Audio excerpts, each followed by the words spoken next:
What do we do? I don't know what to do. I'm live now? Okay, my tech tells me I'm live, so I better get going here. I'm going to try to explain in as few words as possible just exactly what Jordan Peterson is. Okay? He is a pseudo-intellectual. It's a kind of an entertainer. Okay? He titillates people by sounding like he knows what he's talking about, and he's the world's greatest expert in the subject, and he is exuding perspicacity, insightfulness, and he's enlightening us. All right, but of course, nobody knows what the hell he's saying, but they don't really, because it doesn't make any sense. But they're entertained, and they have been so bamboozled by this man that he is now styled the greatest public intellectual. Right now, I'm just going to try to focus on some of the things he said in his maps of meaning. Or his 12 rules that are just absolutely preposterous, ridiculous, nonsensical, meaningless. But they have this, oh, how interesting, how intellectual, how brilliant, superficially. All right. I read something, what? I'm quoting now from the preface of Maps of Meaning. I read something by Carl Jung at about this time. It helped me to understand what I was experiencing. Okay, let's see if it's possible. It was Jung who formulated the concept of persona, the mastered, feigned individuality. Okay? In other words, people pretended to be individuals, but they weren't, because of this mask. Right? That's what he's saying.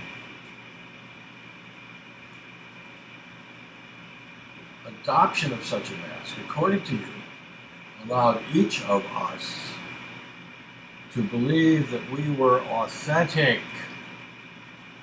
Now he's going to quote you. Listen to this quote. This is a 19th century contemporary of Sigmund Freud, by the way. When we analyze the persona, we strip off the mask and discover that what seemed to be individual is at bottom collective. In other words, if the persona was only a mask of the collective psyche. Let's remember that now. There's such a thing as a collective psyche. Right?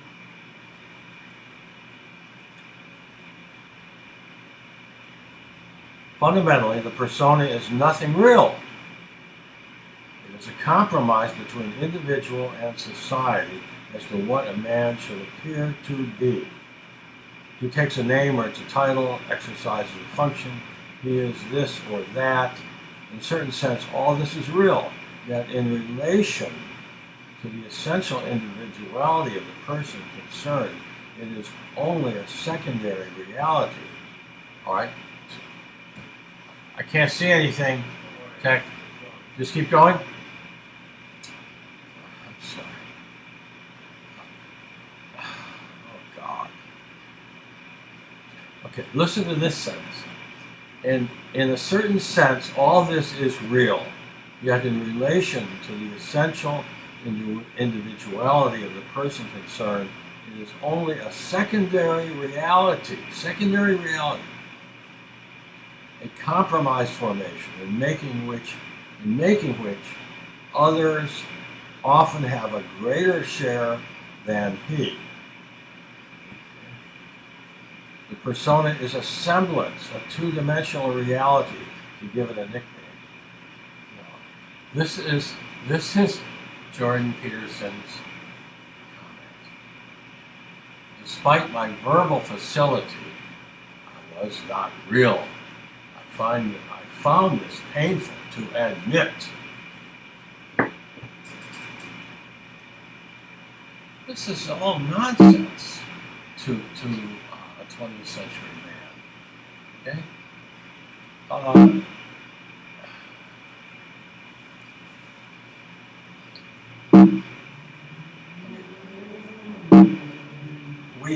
We immediately react to this by saying,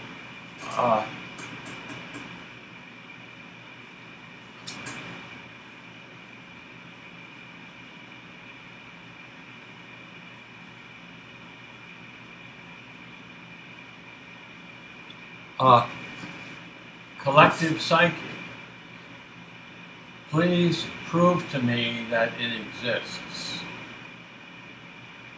See? I want to know why you believe that.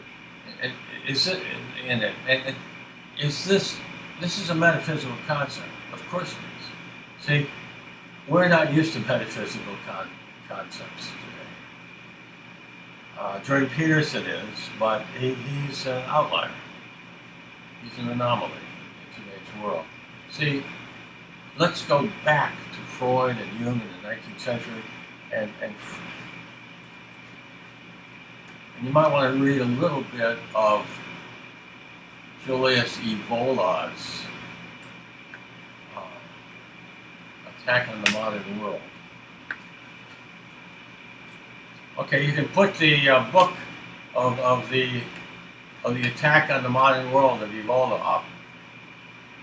Tech, put it up so people can see it. Tech is an intellectual. He went to the best schools in New York City. And he said at high school he read Evola's work. And Evola is the Jesus of the right wing of fascism. He's a spiritual leader, intellectual. Evola. It's coming up now. It's coming up. Oh, okay, where am I? All right, Evola's, there it is. The revolt. I said no. The revolt against the modern world. Julius Evola. Okay. Tech believes, I'm not allowed to reveal his real name. Tech believes that Jordan Peterson has actually plagiarized much of this book by Evola.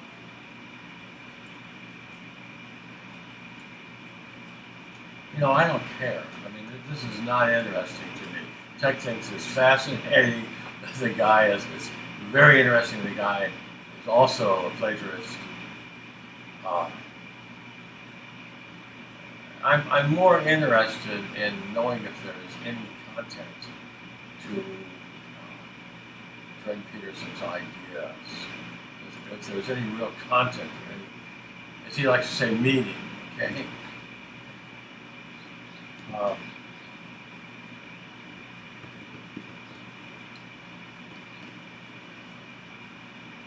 I'll take a few. All right. So oh, yeah. I didn't make my point about the 19th century and Freud and Jung and Hegel. Earlier, substantially earlier. Okay? Hegel's philosophy was that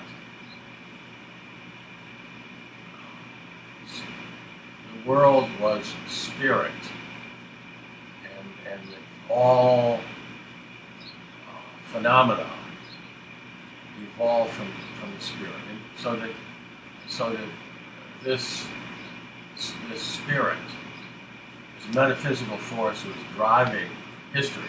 Okay, he believed that. This is a popular belief. So in the 19th century, Freud and Jung, they just went crazy, creating theories to explain human behavior. Freud with his Oedipus complex.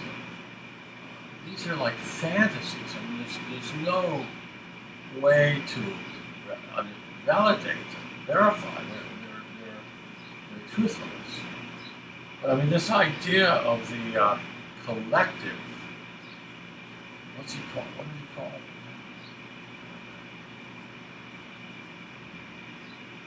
The collective psyche. I mean, what a preposterous formulation, theory that is, that there's a collective psyche. But what you must understand is this is a metaphysical idea, like Hegel's spirit, okay? It's a metaphysical idea. So, if you analyze everything, that all of these crazy ideas that Jordan Peterson has, all 19th century ideas. For example, this idea about the importance of mythology and how it is responsible for morality, human behavior. Okay? Read Paul Thagard, PhD's article in Psychology Today. God. Put this up. Thagard's article, the cover of his article in Psychology Today. Jack, put up Paul Thagard's article in about Jordan Peterson in Psychology Today. Okay? It might take a little time. Doesn't matter.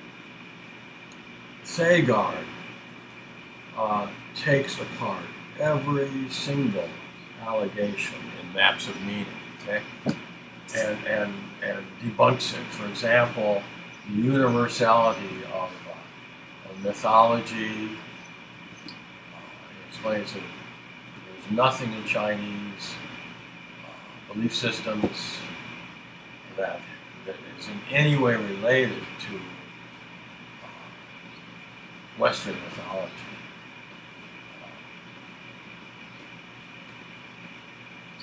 I mean, talked about Hegel in history. Jordan Peterson makes a statement in one of his books that history, you can only understand history through an understanding of mythology. Okay? See, this is a Hegelian idea. And again, he is a 19th century thinker. Okay? Jordan Peterson. This is 19th century thinking. Okay?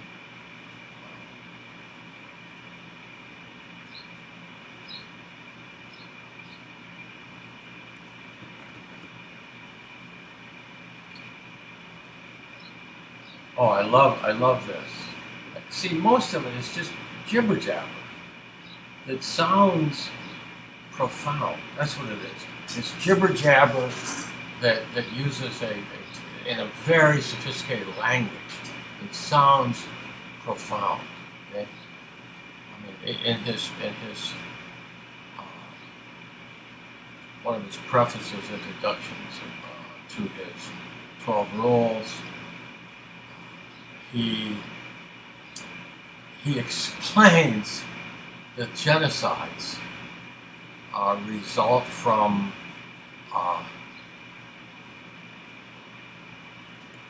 failures to identify. Well, it doesn't make any sense to me. I mean, I can't really understand what he's saying. There you go. You got it. Paul Thagard, PhD, Psychology Today, Jordan Peterson's Flimsy Philosophy of Life, February 14, 2018.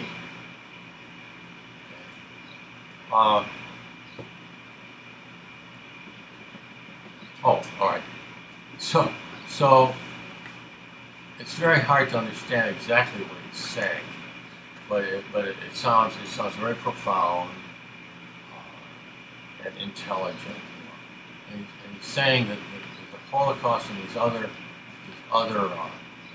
genocides resulted from a failure to identify with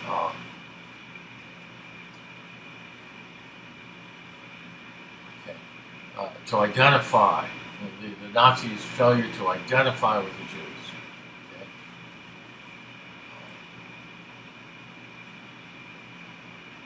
I mean, I don't.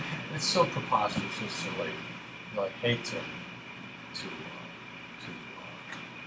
analyze it and refute it. It's so obviously stupid, meaningless crap. God. So what's the bottom line here of this Jordan Peterson phenomenon? The bottom line is that you can become one of the most famous people in the world with style alone, just because of your style.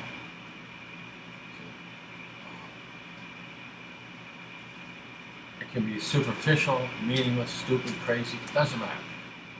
If you can stun, dazzle people with your style, okay? You can become a Jordan Peterson. That's what it means.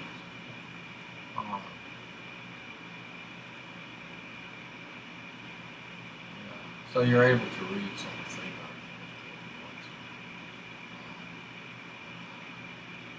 You know, I want to go back to my YouTube that I did yesterday. I want to read it for us. I'm going to read it for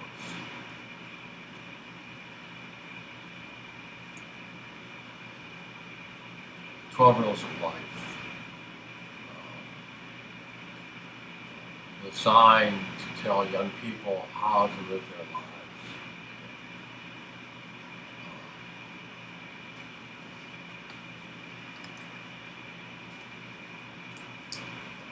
The rules involve things like telling the truth. Put up the 12 rules for me, Tech. Put up the 12 rules. I mean, I know them almost by heart.